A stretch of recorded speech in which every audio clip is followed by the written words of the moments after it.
Consulta pública sobre pluralismo informativo e imparcialidad informativa.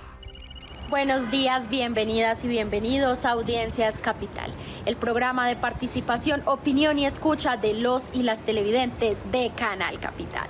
La Ley 1978 de 2019 facultó a la Comisión de Regulación de Comunicaciones, CRC, para promover el pluralismo e imparcialidad informativa y además promover y reglamentar la participación ciudadana en los temas que puedan afectar a las audiencias. En cumplimiento de esa ley, la CRC ha convocado a una consulta pública sobre medidas para garantizar el pluralismo informativo y la imparcialidad informativa en la televisión y los contenidos audiovisuales en Colombia. La iniciativa tiene como objetivo determinar si se requiere actualizar o complementar el marco regulatorio. La consulta pública, en la que pueden participar toda la ciudadanía y la industria audiovisual colombiana, estará abierta hasta el próximo 24 de enero de 2025. Les invito a tomar nota de la conversación del defensor de audiencias con Mauricio Vera, comisionado de la Comisión de Regulación de Comunicaciones, CRC. Con él despejaremos algunas dudas y explicaremos la naturaleza, el alcance y la importancia de este ejercicio democrático. Veamos.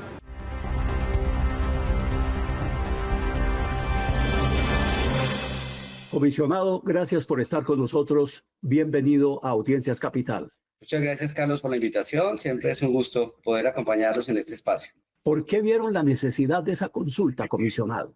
Bueno, Carlos, muchas gracias por tocar el tema en tu programa. Esta es una consulta que, como tú lo señalas, efectivamente se está realizando desde la Comisión de Regulación de Comunicaciones, particularmente desde la sesión de contenidos audiovisuales. Es una consulta pública que está disponible en nuestras redes digitales, en nuestra página web, para que dos tipos de públicos la puedan resolver. El primero son efectivamente los operadores de televisión, los productores de televisión, que son, digamos, directamente involucrados en el proceso regulatorio y que conocen, digamos, la regulación que existe actualmente. Y por el otro lado, la consulta también va dirigida hacia la sociedad civil, hacia los gremios de periodistas, hacia la academia, para que conjuntamente podamos tener una visión desde el punto de vista de los regulados o los operadores de televisión y también desde el punto de vista, digamos, más amplio de la ciudadanía. Eso significa que en la consulta hay dos cuestionarios distintos. El primero, que es a los operadores, pues está claramente identificado que es una consulta particular a los operadores, donde hay tres preguntas fundamentales. Ya me refiero a cada una de ellas, y el que va dirigido a la ciudadanía en general es un formulario con dos preguntas básicamente. ¿Por qué se vio la necesidad de regular el pluralismo y la imparcialidad informativa? Lo primero es que eso está estipulado desde el punto de vista constitucional, es decir, que el Estado debe garantizar que los medios de comunicación tengan una oferta amplia de contenidos para que la ciudadanía pueda tomar decisiones informadas, y por el otro lado que ese tipo de contenidos pues responda a los principios de objetividad e imparcialidad. Hay definiciones de la Corte Constitucional que nos hablan del pluralismo informativo en tanto pueda haber una gran variedad de medios y también una gran variedad de contenidos, porque no solamente tener muchos contenidos, sino también tener muchos medios. Entonces, esa revisión normativa se empezó, digamos, a gestar desde la Comisión de Regulación, desde el año pasado, un poco para mirar cómo poder medir o evaluar o en determinado momento, si es del caso, entrar a hacer un proceso de vigilancia y control o de sanción frente a lo que sería el pluralismo y la imparcialidad informativa, porque no está, digamos, como te digo, claramente explícito en algunos puntos. Hay unos elementos que apuntan a la garantía del pluralismo informativo en la regulación. Por ejemplo, es importante y es obligatorio que haya sistemas de acceso para población con discapacidad auditiva. Eso hace parte, digamos, de un ejercicio del pluralismo informativo. Eso está allí ya en la regulación y demás, pero hay otros elementos que es lo que queremos consultarle a los operadores, lo que queremos consultarle a la ciudadanía, a partir de una definición que está allí escrita en el formulario. Básicamente el pluralismo es un principio democrático, que tiene el objetivo de que los ciudadanos puedan tener la mayor cantidad de información posible, información veraz, objetiva, etcétera, para que puedan tomar decisiones de manera informada. Entonces, sobre esa definición, que reitero, está un poco construida sobre la Corte Constitucional, sobre algunas sentencias de la Corte Constitucional, ya entrarían, digamos, a hacer el ejercicio de aportar y de alimentar, digamos, esta consulta, tanto la ciudadanía como los operadores. ¿Cuáles son las 3 preguntas diferenciales que hay para los operadores de televisión?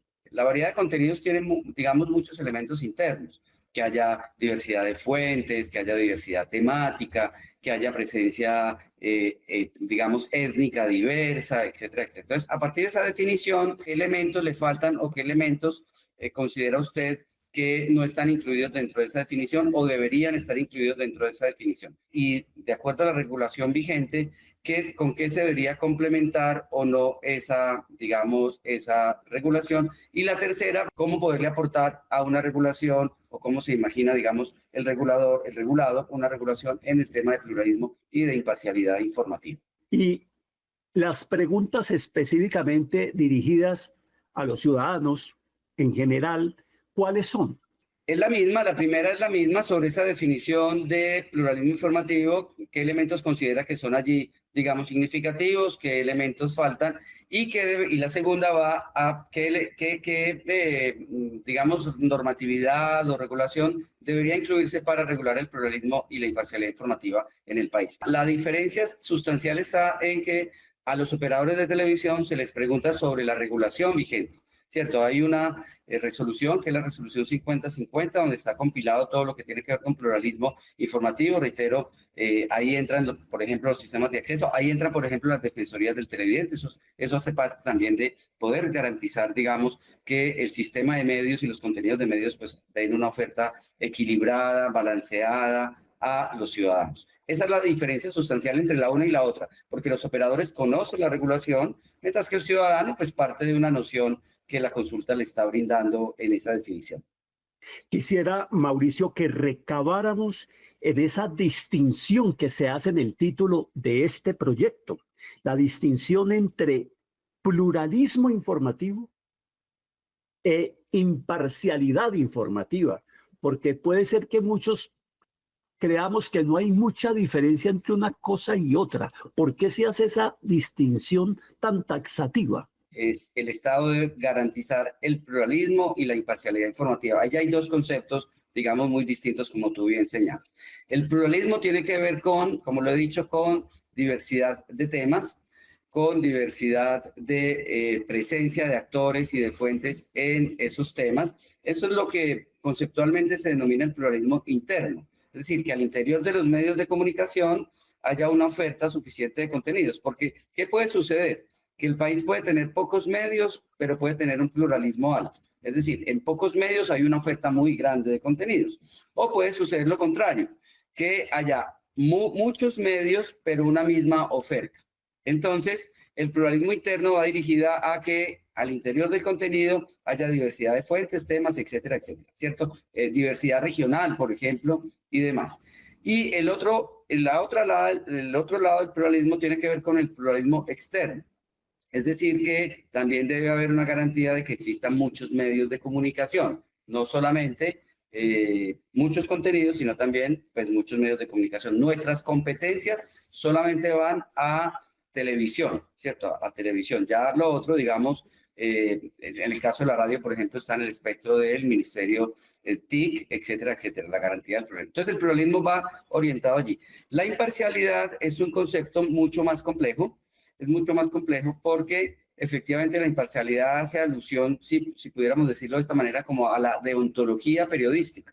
Es decir, cuáles son los fundamentos del periodismo en términos de equilibrio de fuentes, en términos de poder tener distintas perspectivas, distintos ángulos sobre una información determinada, para que la ciudadanía pueda conocer, digamos, puntos de vista diversos y tomar la mejor decisión a su criterio en un contexto democrático, cuál es la que más le conviene. La imparcialidad es mucho más compleja. Ahora, la imparcialidad no se, digamos, no, uno no podría reducirla a decir, pues yo en una noticia, voy a poner un ejemplo, en una noticia tengo la fuente A y la fuente B y las contrasto, ¿cierto? Entonces ya tengo las dos caras de, no necesariamente, o sea, porque los medios tienen libertad de expresión, los medios tienen libertad de encuadrar la información como, digamos, es su criterio editorial y eso hay que respetarlo, y la imparcialidad no restringe eso. Más bien la imparcialidad también se da en todo el sistema. Es decir, si yo puedo tener un medio especializado en una manera de ver la realidad, de entender la realidad, pues también como ciudadano debería tener la posibilidad de tener otro medio, ¿cierto? Así no sea dentro de ese mismo medio, de tener otro medio que me muestre otra cara. Entonces miren que ahí hay un ejercicio de imparcialidad, ¿cierto? En el sistema. O sea, yo puedo tener la imparcialidad en el sistema, como puedo tener el pluralismo en el sistema, pero también puedo tener la imparcialidad al interior de un contenido específico particular. Si te entiendo bien, puede existir un medio A que, por ejemplo, para utilizar estas categorías que se vuelven lugares comunes, un medio A que está comprometido con una visión, llamémosla, de derecha y que decide él decir, aquí no habla gente de izquierda.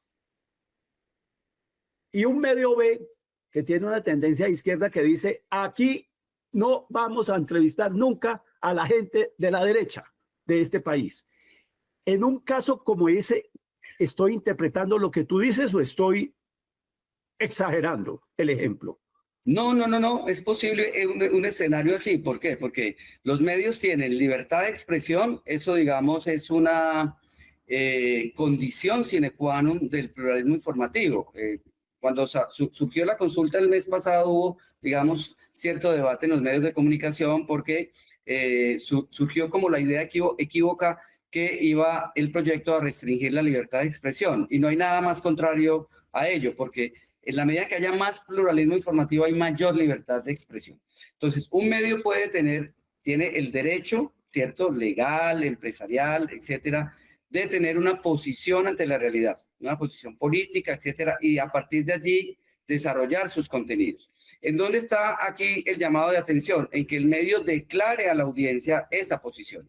Ahí es donde un ejercicio de imparcialidad sí puede ser. Es decir, que el medio le declare a la audiencia cuál es su postura frente a la realidad. Como tú lo dices, una postura derecha o una postura de izquierda, pero que la audiencia identifique que ese medio tiene, digamos, esa manera de editorializar la realidad, de editorializar la información. Y el medio B puede hacer lo mismo, ¿cierto? El proyecto, digamos, no sabemos si al final va a haber una modificación en la regulación, si va a haber una regulación nueva. De todas maneras, es importante precisarle a la audiencia y a los operadores de televisión que cualquier decisión regulatoria que se tome es con todos los actores, digamos, involucrados. No la comisión va a tomar una decisión unilateral y decir, esto se va a hacer de ahora en adelante así, sino que va a ser una decisión muy estudiada, muy consensuada. Estamos apenas en la fase 1 del proceso. Entonces, puede ser que al final, digamos, pues no se modifique o se modifiquen algunos elementos donde haya, digamos, una cierta regulación que estipule esa declaratoria de la postura del medio o estipule que por lo menos haya, digamos, una contraparte en la información que se maneje, etcétera, etcétera. Pero es muy prematuro para decirlo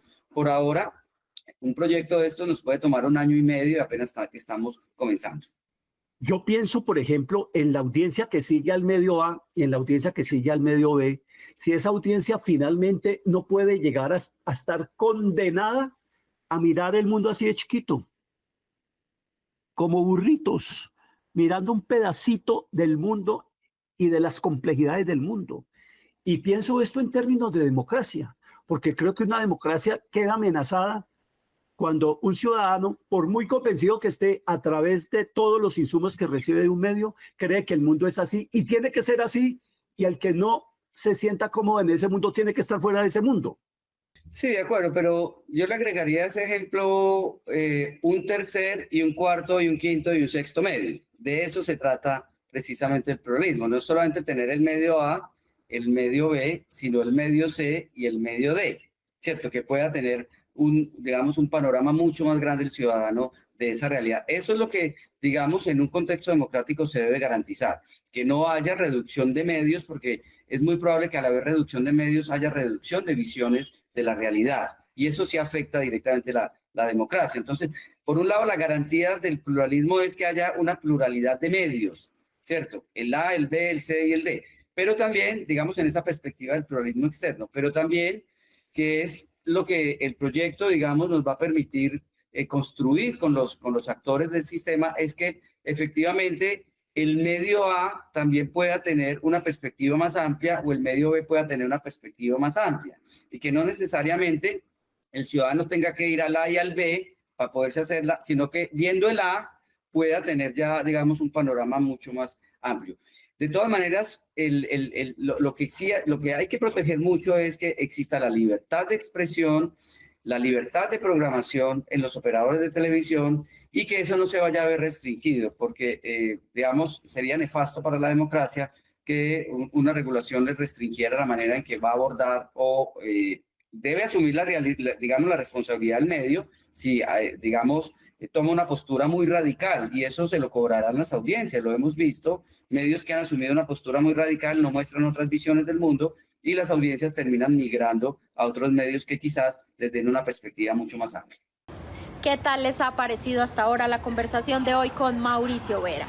¿Tienen alguna duda respecto a la consulta pública que estamos explicando el día de hoy sobre el pluralismo informativo e imparcialidad informativa liderada por la Comisión de Regulación de Comunicaciones?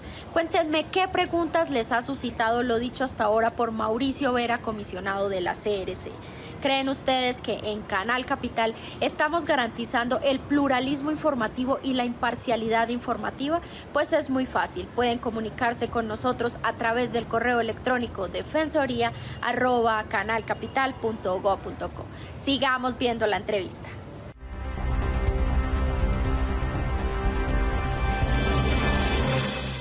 Hay algo que me llama poderosamente la atención, Mauricio, y es que creo que en general los ciudadanos, cuando se habla de pluralismo informativo y de imparcialidad informativa, como que pensamos casi siempre en el espectro político. Fíjate que incluso esta conversación ha estado muy centrada en eso, como en el campo de la política electoral, de la política partidista. Pero tú has mencionado otras dimensiones del pluralismo. Por ejemplo, la necesidad de que en una parrilla de programación y en un canal como este, en Capital, no solamente se hable de política, sino que se hable de una cantidad de agendas que están en la agenda de la ciudad, de Colombia y del mundo. De acuerdo. Sí, el pluralismo y el proyecto, en la definición que está allí en la consulta, lo coloca. No solamente se restringe al tema político, que es donde aparentemente es más apasionante, es más transparente, ¿cierto? Para verlo entre izquierda, derecha o rojo, azul, etcétera, etcétera, ¿cierto? Pero el pluralismo también tiene que ver con pluralismo, por ejemplo, cultural, ¿cierto? Con pluralismo deportivo, con pluralismo regional, ¿cierto? Con pluralismo gastronómico, con pluralismo étnico. O sea, no es solamente un asunto estrictamente en lo político, que reitero, tiene una incidencia muy fuerte allí, pero no se limita, digamos, al campo electoral, sobre todo, donde los medios empiezan a cumplir un rol muy, digamos, muy importante. Y la televisión pública, como tú lo señalas bien, un canal como Canal Capital, efectivamente, pues debe ser la garantía del pluralismo. Hay algo muy interesante. Colombia es un país en términos generales que tiene un buen pluralismo en la televisión. Es decir, cuando uno hace un zapping o un canaleo por los 8 canales regionales, por el canal público nacional o los canales públicos nacionales, incluso por los canales privados, uno encuentra que el ciudadano tiene una oferta amplia. Lo que pasa, quizás el ciudadano no la conoce, pero uno encuentra programas que van desde la gastronomía en el Caribe hasta las fiestas típicas en el sur del país, hasta las prácticas religiosas en el centro del país, etcétera. Uno encuentra, digamos, una gran variedad de contenidos y por lo tanto la televisión pública es un garante del pluralismo inigualable, ¿cierto? Y eso hay que protegerlo, eso hay que fomentarlo, eso, digamos, hay que divulgarlo, pero no hay que perder de vista que independientemente de la postura radical que se tome, los medios que son regulados en Colombia, en este caso los que nosotros regulamos, la televisión abierta, los canales regionales, los canales privados, etcétera, tienen una responsabilidad social, ¿cierto? Por un lado, y por el otro lado tiene una responsabilidad legal frente a la información veraz y objetiva. A propósito de lo que acaba de señalar el comisionado Mauricio Vera, queremos preguntarles si conocen en detalle la oferta de contenidos de Canal Capital y también cómo podríamos informarles mejor sobre la variedad de nuestros programas, los objetivos de cada uno de estos programas y los públicos a los que están dirigidos. ¿Cómo califican ustedes nuestros contenidos culturales, políticos, deportivos, científicos, regionales o locales? ¿Ustedes consideran que los contenidos de Canal Capital son útiles y oportunos para entender lo que sucede en Bogotá región? ¿Se animan a contarnos qué programas de Canal Capital o del Canal Eureka son útiles para reconocer y entender nuestra diversidad o para reconocer las dinámicas sociales, económicas, culturales, políticas e institucionales? ¿Cuáles programas de Capital o del Canal Eureka contribuyen a preservar la calidad de vida, a fortalecer la democracia o a identificar oportunidades y desafíos? ¿Se animan a contárnoslo? Recuerden nuestro correo electrónico defensoría@canalcapital.go.co. Sigamos tomando nota de la conversación del defensor de audiencias con el comisionado Mauricio Vera a propósito de la consulta pública sobre pluralismo informativo e imparcialidad informativa.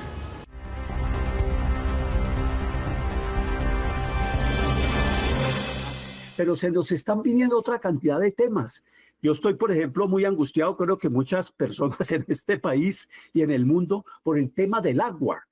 ¿En qué momento temas que comprometen la sobrevivencia humana, la seguridad alimentaria, que nos ponen en riesgo, como se está viendo ahora, por ejemplo, en Los Ángeles, en los Estados Unidos, en California, con estos incendios y demás?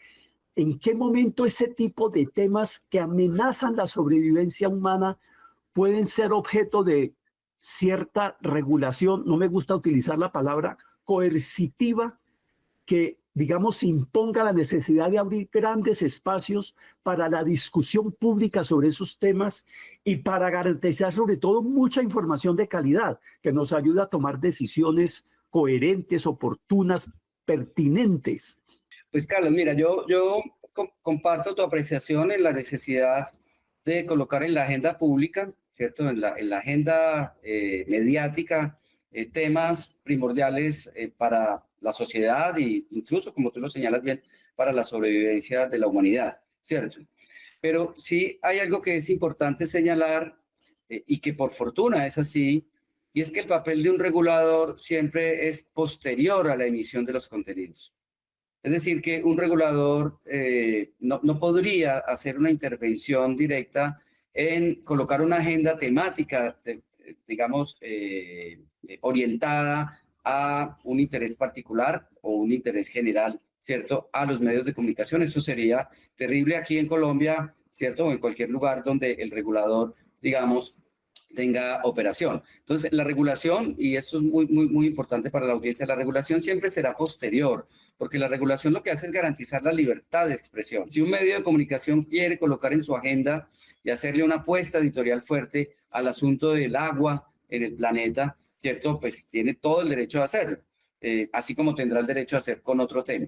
Entonces, el regulador lo que entrará es después a que ese contenido le ha llegado al ciudadano que ha sido emitido, a mirar si ese contenido ha vulnerado algún derecho, digamos, esencial del ciudadano, y si ese derecho se vio vulnerado, pues efectivamente, pues el regulador entrará a hacer las acciones correspondientes y demás. ¿Dónde sí puede operar el regulador, digamos, en la línea que tú planteas? En una perspectiva más preventiva y sobre todo en una perspectiva más pedagógica con los productores de contenidos, ¿cierto? Es decir, como ir orientando a los productores de contenido o haciendo ver la necesidad. Y eso se logra también con una observación de los contenidos, es decir, ir monitoreando permanentemente qué están emitiendo los canales, irles diciendo, mire, hay estos contenidos, y ya en el caso sobre todo de la televisión pública, porque tú sabes que la televisión comercial pues opera con otras lógicas, es normal, así es el sistema. La televisión pública también ir orientando, digamos, los recursos a esas necesidades esenciales, digamos, que no están a veces cubiertas por la agenda temática. Sin embargo, la invitación, y en el caso particular de Canal Capital a la audiencia, es que revisen la gran oferta de contenidos que tiene el canal. O sea, es que es increíble. O sea, temas que uno dice, no, eso no está en los medios de comunicación, eso está en las redes, eso no aparece en televisión. No, están allí. Desen un paseo por la parrilla de programación, en las tardes, en las noches, y van a encontrar una cantidad de contenidos que uno, digamos, como ciudadano a veces dice, no, descalifica muy rápidamente la televisión regional y ciudadano, y no, la invitación es a que la conozca, y mire que allá hay cosas interesantes, actuales, y en esa línea que tú planteas de temas fundamentales para la sociedad. Mauricio, yo no quisiera terminar esta conversación sin pedirte que nos expliques muy brevemente, porque la forma en que se hacen las cosas importa y la forma en que se haga esta consulta importa. Y quiero que nos expliques qué es esto de la metodología de análisis de impacto normativo.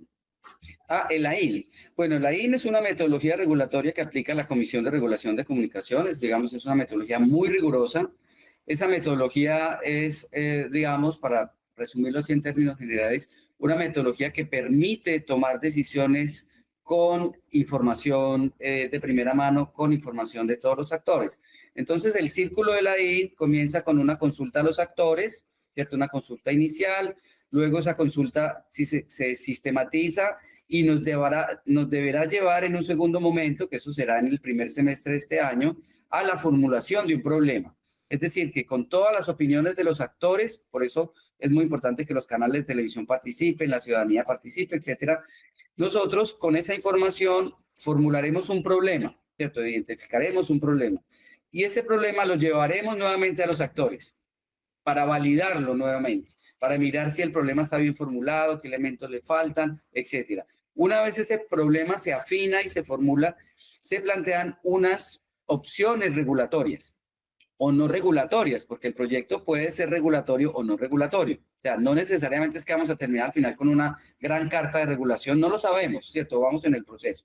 Pero sí se hace a partir de la formulación del problema, las causas, las consecuencias, se elabora un árbol de problemas en la metodología de la IN, ¿cierto? Se hacen unas opciones de regulación y se validan nuevamente con los actores. Miren que ahí ya vamos en 3 momentos de consulta. Es decir, esta inicial, luego la formulación del problema, luego las opciones regulatorias. Y una vez esas opciones se validan, nuevamente se hace, digamos, como la versión final del proceso y se lleva nuevamente a comentarios de la ciudadanía, comentarios de los operadores, para que la decisión que se tome en última instancia sea de conocimiento y de aporte y refleje los aportes y las visiones de todos. Hay, por supuesto, unos principios constitucionales que digamos que la consulta no podrá remover. Es decir, voy a poner un caso muy sencillo. La consulta no podrá remover el tema de la veracidad en la información o de la imparcialidad de la información. Eso es un principio constitucional, eso está allí. Eso son diríamos, líneas rojas que no se podrían usar, ¿cierto? Pero ese es el AIN, o sea, la metodología de la AIN. La CRC es, digamos, somos una entidad muy técnica, muy rigurosa, y ninguna decisión, y esa es la confianza que la ciudadanía debe tener en esa entidad que es independiente, que no tiene, digamos, incidencia directa del gobierno de turno. No, nosotros somos totalmente independientes, lo que garantiza que el proceso que se va a hacer es absolutamente, digamos, transparente. Al final de la I, digamos, en esa lógica tan técnica y tan rigurosa que tenemos nosotros en la comisión, efectivamente, pues se va a poder verificar cada paso del proceso y se va a poder mirar la trazabilidad de cada paso del proceso en el AIN. Mauricio, muchísimas gracias. Nos has dado luces, creo que nos has provocado a consultar el enlace de la página de la Comisión de Regulación de Comunicaciones, donde podemos tener detalles y quizá animarnos como ciudadanos, como organizaciones defensoras de derechos humanos, organizaciones campesinas, organizaciones de mujeres, ambientalistas, animalistas, en fin, a que nos pongamos las pilas y le demos nuestros propios aportes a la comisión a través de esta consulta pública. Te agradezco mucho y espero tenerte aquí en una próxima oportunidad. Muchas gracias, Carlos, por la invitación.